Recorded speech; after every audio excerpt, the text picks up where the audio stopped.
देखिए खेती में अमावस्या और पूनम का बहुत बड़ा रोल है, बहुत मायने रखता है। उसका साइंस समझने की कोशिश करिए। समझ लीजिए अमावस्या है आज। सब लोग जानते हैं कि अमावस्या के दिन पे मून का ग्रेविटेशनल फोर्स कम हो जाता है। यानी आप समंदर में देखेंगे तो ओट आ जाती है, यानी पानी चला जाता है। एग्रीकल्चर में पूरा पौधे की जो बॉडी है, ह्यूमन में अपने भी देखेंगे तो ज़्यादातर पानी का रोल होता है।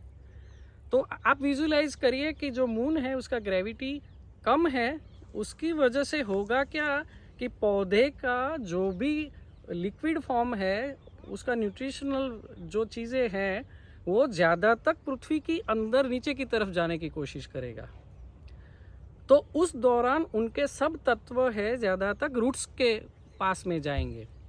आपको कभी भी प्रूनिंग करना हो, यानी पौधे की कटिंग करनी हो, तो वो अमावस्या के दिन करिए।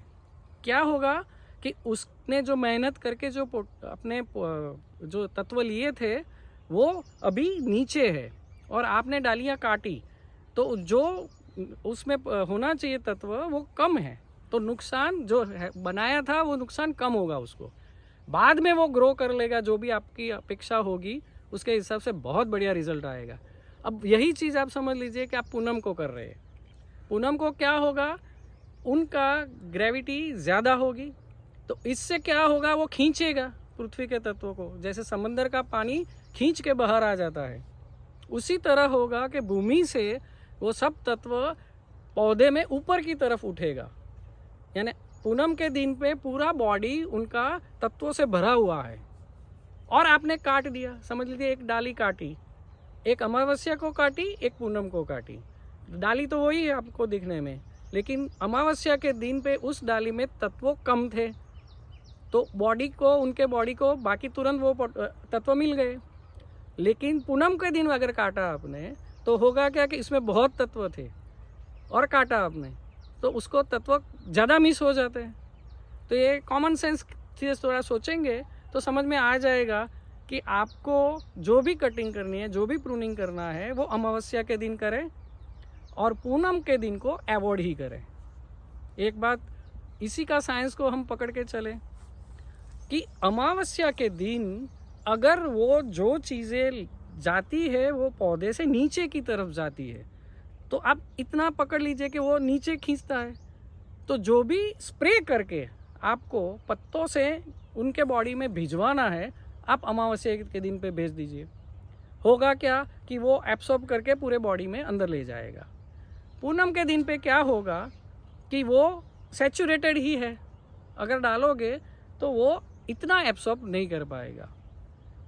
तीसरी एक बात चीज़ बहुत अच्छी है, वो ये है कि इस प्रक्रिया में हमें किसी पेस्टिसाइड की ज़रूरत क्यों नहीं पड़ती है, क्योंकि हम हर अमावस्या और पूनम को जीवामृत का स्प्रे करते हैं। बहुत इंटरेस्टिंग इन्फॉर्मेशन साइंटिफिकली ये है कि खेती में जो नुकसान करता जो कीटाणु है वो ज़्यादा तक अमावस्या के दिन पे ही एग्स रखते हैं। 70 to 80% ऐसा कहा जाता है। और आप जानते हो कि इन कीटाणुओं का सेल्फ लाइफ ही बहुत कम होती है। किसी की दिन में होती है, किसी के हफ्ते में होती है, या किसी की तो घंटे में ही होती है। वो इतने में अपना काम करके चले भी जाते हैं। लेकिन आप देखेंगे एग्स रखा, उसके बाद में अगर तुरंत अमावस्या के दिन ही आपने जीवामृत का छिड़काव कर दिया, होगा क्या कि एग्स के आगे उनकी प्रोसेस, नेचुरल प्रोसेस ही नहीं होगी।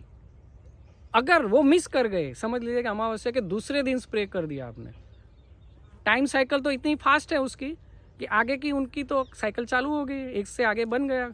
और एक बार एक से जीव निकल गया तो बिलीव मी आपको उसको कंट्रोल करना बहुत मुश्किल हो गया, क्योंकि वो तो कहीं पर भी है, कहाँ पर भी है। अगर आपने यहाँ कोई ट्रीटमेंट की तो वहाँ चला जाएगा, वहाँ से फिर वापस यहाँ आ जाएगा। तो ये पकड़ दाव में आप फेल हो जाओगे।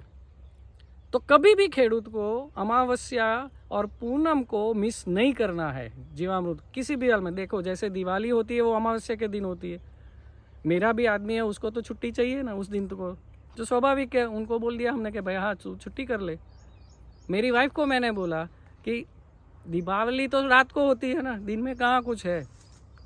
तो मैंने खेत में उसका स्प्रे करके अपने हाथों से ही अपने वाइफ के पास में दिवाली मनाने शाम को घर पे पहुंच गया। यानी दीपावली की अमावस्या भी हमने मिस नहीं की। तब जाके मैं बोलता हूँ कि हमें न तो निमास्त्र की ज़रूरत पड़ी, न तो ब्रह्मास्त्र की पड़ी, न तो दशपर्णी अर्घ की पड़ी, किसी भी की ज़रूरत एक स्प्रे की भी नहीं पड़ी। तो मैं रिक्वेस्ट करूँगा हर खेडूत को कि आप प्रिसाइजली अमावस्या और पूनम को जीवामृत का स्प्रे अवश्य करें। अगर कुछ आगे नहीं करना है तो